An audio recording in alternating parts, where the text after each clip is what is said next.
Hello friends, எல்லோரும் எப்படி இருக்கீங்க? என்ன சொல்கிறது அப்படின்னா, ஒருத்தவங்களும் ஒரு வாய்க்கு அவ்வளோ கஷ்டப்பட்டு சம்பாதிக்கிறோம், சரிங்களா? யாசகம் கேட்டு வர்றவங்களுக்கு நம்ம காசு நம்மளால் முடிஞ்சால் கொடுக்கலாம், இல்லாட்டி விட்டுறலாம், ஓகேங்களா? ஆனால் இதில் ஒரு கும்பல் இறங்கியிருக்கு. எப்படின்னா, நாங்கள் அங்கே ட்ரஸ்ட்டில் இருந்து வர்றோம், இந்த குழந்தைகள் காப்பத்தில் இருந்து வர்றோம், முதியோர் இல்லத்தில் இருந்து வர்றோம் அப்படின்னு சொல்லிட்டு, அதுக்கப்புறம் பார்த்தீங்க அப்படின்னா, அந்த கோயிலில் நாங்கள் வடித்து போடுறோம், அதுக்காண்டி காசு கொடுங்க, இந்த கோயிலில் நாங்கள் வடித்து போடுறோம், காசு கொடுங்க அப்படின்னு சொல்லிட்டு இந்த மாதிரியும் ஃப்ராடு வேலைங்க பண்ணுறாங்க. அந்த மாதிரி பண்ணி நிறைய கிராமத்தில் காசெல்லாம் வாங்கிட்டு போயிருக்காங்க. கிராமத்தை பொறுத்த வரைக்கும் சாமி அப்படின்னு சொல்லிட்டா காசு கொடுத்துருவாங்க. அதே மாதிரி இந்த மாதிரி முதியோர் இல்லத்துலேருந்து வர்றோம், குழந்தைகள் காப்பகத்துலேருந்து வர்றோம், எங்களுக்கு ட்ரெஸ்ஸு கொடுங்க, காசு கொடுங்க அப்படின்னு சொல்லிட்டு ஒரு மூட்டை தூக்கிக்கிட்டு காசு வாங்கிக்கிட்டு போகிறாங்க. நான் என்ன சொல்கிறேன் அப்படின்னா, நீங்கள் உதவி பண்ணணும் அப்படின்னு நினைக்கிறீங்க அப்படின்னா, நேராக முதியோர் இல்லத்தில் போய் உதவி பண்ணுங்கள். அதே மாதிரி குழந்தைகள் காப்பகத்தில் போய் நீங்கள் உதவி பண்ணுங்கள். இல்லாதவங்களுக்கு சாப்பாடு போடணும்னு நினைக்கிறீங்க அப்படின்னா, அந்த மாதிரி ஆட்களை பார்த்து நேரடியாக நீங்கள் உதவி பண்ணுங்கள். மற்றபடி வீட்டில் இந்த மாதிரி நாங்கள் இந்த காப்பகத்திலேருந்து வர்றோம், இங்கே முதியோர் இல்லத்துலேருந்து வர்றோம் அப்படின்னு சொல்லி காசு கேட்குறவங்களுக்கு நீங்கள் கொடுக்காதீங்க. என்னோட ரியல் லைஃப்பில் நடந்த ஒரு ஸ்டோரியை இப்போ நான் சொல்கிறேன். நான் பார்த்தீங்க அப்படின்னா சிவகங்கை டிஸ்ட்ரிக்ட், சரிங்களா? சிவகங்கை டிஸ்ட்ரிக்டில் பார்த்தீங்க அப்படின்னா எங்களோட குலதெய்வம் வேலங்குடி கருப்பர். நான் எதுக்கு இதை முக்கியமாக சொல்கிறேன் அப்படின்னா, நான் எங்கள் அப்பத்தா வீட்டில் இருந்தேன். சிவகங்கை டிஸ்ட்ரிக்ட் புதுப்பட்டியில் எங்கள் அப்பத்தா வீட்டில் இருக்கையில் ஒரு 2 பசங்க நடந்து இந்த மாதிரி வேலங்குடி கருப்பருக்கு வடித்து போடுறோம் அப்படின்னு சொல்லி காசு வாங்கிட்டு போனாங்க. எங்கள் அப்பத்தா எதையுமே சீக்கிரம் நம்ப மாட்டாங்க, ரொம்ப கிளவர். எங்கள் அப்பத்தா பயங்கர டேலண்ட்டு, ஆம்பளை மாதிரி எங்கள் அப்பத்தா. அப்போ எங்கள் அப்பத்தா சொன்னது, நீ வேலங்குடி கருப்பர்னு சொல்லிட்ட, அதனால உனக்கு காசு தர்றேன் அப்படின்னு சொல்லி எங்கள் அப்பத்தா காசு கேட்டோன்னே கொடுத்து அனுப்பிட்டாங்க. இதே மாதிரி 2 வருஷம் அந்த மாதிரி அந்த பசங்க வந்தாங்க, நடந்தேன். அப்புறம் என்னாச்சு அப்படின்னா, நான் வீடு கட்டிட்டு இப்போ எங்கள் வீட்டில் இருக்கும்போது பார்த்தீங்க அப்படின்னா, ஒரு வருஷம் இந்த மாதிரி வந்திருந்தாங்க அதே பசங்க. எதில் அப்படின்னா, ஒரு பெரிய வண்டியில் 2 பேரும் வந்திருந்தாங்க.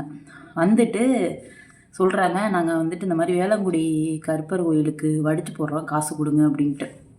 நான் அப்போ தான் சொன்னேன், வேலங்குடி கருப்பர் எங்களோட குலதெய்வம். அங்கே எப்போ வடித்து போடுவாங்க அப்படின்னா, இந்த மாதம் திருவிழா நடக்கும். அப்போ பயங்கரமாக வேண்டுதல் வச்சு நிறைய பேர் நிறைய சாப்பாடெலாம் வடித்து போடுவாங்க, பயங்கர விசேஷமாக இருக்கும். இவங்க வந்தது பார்த்தீங்க அப்படின்னா, அந்த மாதமும் இல்லை, இவங்க வடித்து போடலை. எங்களுக்கு தெரியும்ல இவங்க வடித்து போடுறாங்களா போடலையா அப்படின்ட்டு. நான் சொன்னேன், வேலங்குடி கருப்பர் எங்களோட குலதெய்வம் அப்படின்னு சொன்னோன்னே, சரி வந்துட்டாங்க அப்படின்னு சொல்லிட்டு சின்ன பசங்கன்னு காசை கொடுத்து அனுப்பிட்டேன். அதுக்கப்புறம் அந்த பசங்க என் கண்ணில் படவே இல்லை, எங்கள் வீட்டு சைடு வரவும் இல்லை. நான் என்ன சொல்ல வர்றேன் அப்படின்னா, எனக்கு பசிக்குது, சாப்பாடு இல்லை, சாப்பாடு தாங்க அப்படின்னா நம்ம கொடுக்கலாம்.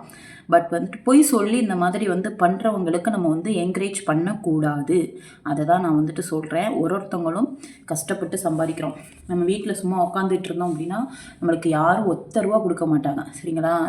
அப்படி இருக்கிற பட்சத்தில் இந்த மாதிரி உழைக்காமல் அடுத்தவங்களை ஏச்சு சம்பாதிக்கிறவங்களும் இருக்க தான் செய்கிறாங்க. இன்கேஸ் சிவகங்கை டிஸ்ட்ரிக்ட் எரணியூர் செண்பகம்பேட்டையில் பார்த்தீங்க அப்படின்னா, ஒரு லேடி வருஷம் வருஷம் வருவாங்க, ஒரு நோட்டை தூக்கிட்டு. பார்த்தீங்க அப்படின்னா, நாங்கள் இந்த குழந்தைகள் காப்பகத்துலேருந்து வர்றோம், எங்களுக்கு காசு கொடுங்க அப்படின்னு சொல்லிட்டு எல்லா வருஷமும் அந்த லேடியை வர சொல்லி, அது கரெக்டாக பார்த்தீங்க அப்படின்னா அந்த பொங்கல் டயத்தில் அந்த லேடி வருவாங்க. பொங்கலோ தீபாவளி டயத்துலேயோ வருவாங்க. அப்படி வரும்போது நாங்கள் வீட்டில் கூப்பிட்டு சாப்பாடு போட்டு, கறி சோறு இந்த மாதிரிலாம் போட்டு, அதுக்கப்புறம் காசும் கொடுத்து, ஏதாவது சேலை இருந்தால் தாங்க அப்படின்னு கேட்பாங்க. சேலையும் கொடுத்து எங்கள் அம்மா அனுப்பியிருக்காங்க. எங்கள் அம்மாவே கூலி வேலைக்கு போகிறாங்க. ஆனால் எங்கள் அம்மா உதவி செஞ்சு அனுப்பியிருக்காங்க. கடைசியில் இந்த லேடியை நாங்கள் ஒரு நாள் திருப்பத்தூரில் பார்த்தோம். பார்த்தீங்க அப்படின்னா, கிராமத்தில் போய் வசூல் பண்ணிவிட்டு அந்த காசை கொண்டு ஸ்டேட் பேங்க் திருப்பத்தூரில் அது காசை போட்டதை நாங்கள் பார்த்தோம். எங்களுக்கு பயங்கர ஷாக்கிங்காக இருந்துச்சு. அப்போ தான் எங்கள் அம்மா சொல்லிச்சு, அப்போ இந்த பொம்பளை ஃப்ராடு அப்படின்ட்டு. இந்த மாதிரி நடக்குது. தயவு செஞ்சு நீங்கள் யாருக்காவது உதவி பண்ணுறீங்க அப்படின்னா, ஸ்ட்ரெயிட்டாக போயிட்டு உங்களால் முடிஞ்ச உதவிகளை நேரடியாகவே செய்யுங்க. இந்த மாதிரி ஏமாற்றி காசு வாங்குறவங்களுக்கு நீங்கள் தயவு செஞ்சு என்கரேஜ் பண்ணாதீங்க. இன்றைக்கி இந்த மாதிரி பண்ணுறவங்க நாளைக்கு என்ன வேணாலும் பண்ணலாம். அதனால் சொல்கிறேன், ரியல் லைஃப்பில் எனக்கு நடந்தது, எனக்கு இன்றைக்கி சொல்லணும்னு தோணுச்சு, அதனால் சொல்கிறேன். கண்டிப்பாக நீங்கள் இந்த மாதிரி ஆட்களுக்கு என்கரேஜ் பண்ணாதீங்க. என்னால் எனக்கு சாப்பாடு வேணும், இல்லை எனக்கு சாப்பிட்ற காசு வேணும் தாங்க அப்படின்னா கூட நம்ம வந்துட்டு கொடுத்துடலாம். ஆனால் இல்லாத உடனே இருக்கிற மாதிரி வந்துட்டு சொல்லி வாங்குறவங்களும் இருக்காங்க. எங்கேயோ அந்த காப்பகம் இருக்கும், அந்த காப்பகத்து பேரை வந்து எடுத்து வச்சுட்டு இந்த காப்பகத்துலேருந்து வர்றோம் அப்படின்னு சொல்லி காசு வாங்குறவங்களும் இருக்காங்க. அதனால் ரொம்ப எச்சரிக்கையாக இருங்க. அதை தான் வந்துட்டு நான் வந்து சொல்கிறேன்.